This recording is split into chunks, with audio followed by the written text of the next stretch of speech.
Баршаларыңызға сәлем, сіздермен бірге мен Диана, менің арнама қош келдіңіздер. Менің арнама ең алдымен тіркеліп, лайк басып және де комментарий жазуды ұмытпаңыздар. Бүгін өте ерекше кешкі ас дайындаймыз. Қазір көкөністердің мезгілі, сезоны, сондықтан болгар бұрышынан өте дәмді әрі тойымды тамақ жасайық. Ал бастайық. Ең алдымен ыдысымызға фаршымызды салып аламыз. Менде бұл жерде сиыр етінен жасалған фарш, алдын ала ерітіліп алған. Соның үстіне жартылай піскен күрішті саламыз. Ал енді керек көкөністерімізді турап аламыз. Ол үшін мен пиязды осылай майда етіп турап алдым. Және де күрішпен фарштың үстіне салдым.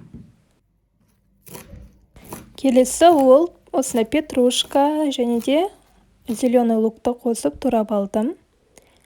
Укроп қоссаңыздар да болады, және де өзіме ұнайтын дәмдеуіштер ол тұз, бұрыш және де басқа да дәмдеуіштер қоссаңыздар болады. Және араластыру үшін сұйық майдан кішкене қостым.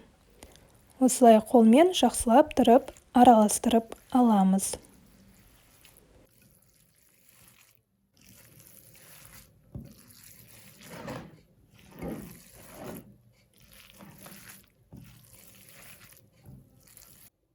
Ал енді осындай әп-әдемі болгар бұрыштарын аламыз.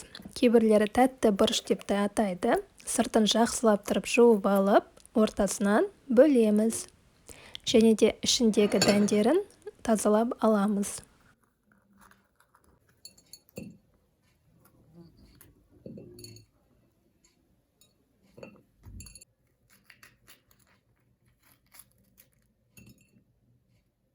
Достар, осы кезде менің каналыма тіркеліп, менің видеоларымды көріп, қолдап кеткендеріңізге алғысымды білдіргім келеді. Осылайша қазақша контентті бірге қолдап жүрейік. Баршаларыңызға рахмет. Және де тіркелмегендеріңіз болса, маған тіркеліп кетуді ұмытпаңыздар. Арасында комментарий жазуды да ұмытпаңыздар.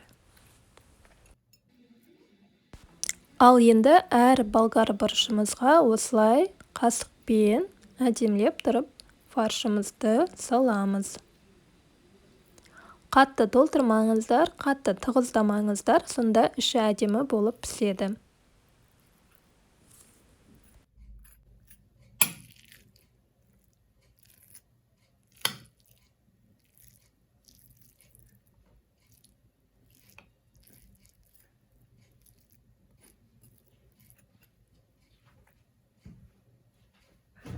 Міне біздің болгар бұрыштарымыз дайын болды. Көргендеріңіздер өте әдемі шыққан. Енді біз қуырауға арнап көкөністерді тураймыз. Ол үшін ең алдымен пиязымызды видеода көрсетілгендей турап аламыз.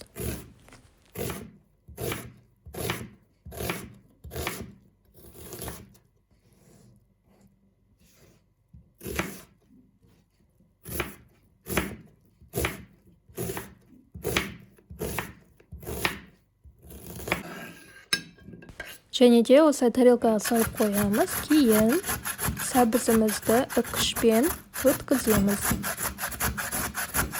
Осындай үккішпен өткізсеңіздер болады, немесе корейский морковьқа арналған үккішпен де өткізсеңіздер өте әдемі болады. Бұны да пияздың қасына тарелкаға салып қоямыз.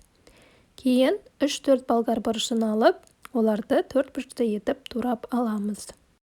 Достар, мен болгар бұрышын қысқа дейін қалай сақтау керек екенін туралы видео түсірген болатынмын. Сонымен де бөлісіп кетейін. Міндетті түрде көріп, қазір өте арзан кезіне сатып алып, қысқа дейін сақтап қойсаңыздар болады. Сілтемені жоғарғы жаққа қалдырып кетемін. Міндетті түрде көріңіздер.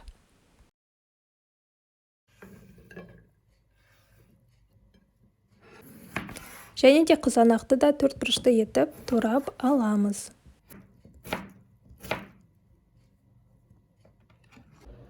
Ал енді пешіміздің отын жағып, табамызды қойып, оның үстіне сұйық майды құямыз.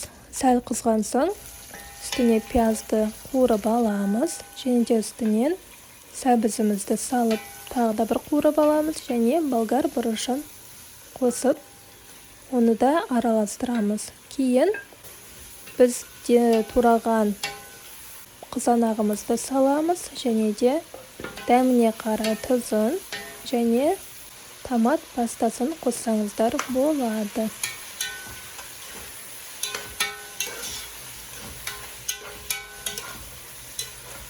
Ал енді осы көкөністеріміз пісу үшін үстіне сәл асырып су құямыз және де астыңғы отты төмендетіп бетін жауып бұқтырып аламыз. Суымыз қайнаған соң үстіне біздің дайындаған бұрыштарымызды, фаршталған бұрыштарымызды ақырындап бір-бірінің үстіне емес, осылай жан-жағына әдемілеп қойып саламыз.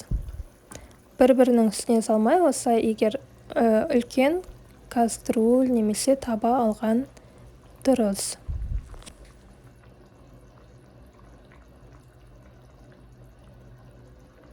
Ал енді бетін жауып, орташа отта 25-30 минуттай пісіреміз. Біздің тамағымыз дайын. Осылай әдемілеп тұрып, тарелкамызға саламыз. Егер қаласаңыздар, қасына гарнир жасасаңыздар болады. Макаронмен, немесе күрішпен, гречкамен өте дәмді болып кетеді. Тіпті картоппен пюре жасасаңыз, одан да дәмді болып, әрі тойымды болады. Үстіне осылай көк шөптермен әсемдедім. Баршаларыңызға ас болсын, сіздерге ұнады деген сенімдемін. Міне көріп тұрғандарыңыздай өте әдемі, дәмі деген өте керемет. Біздің отбасы бір жегеннен қайтадан жасап беруімді сұрады. Сіздерге де жасап көруге кеңес етемін. Рахмет, сау болыңыздар.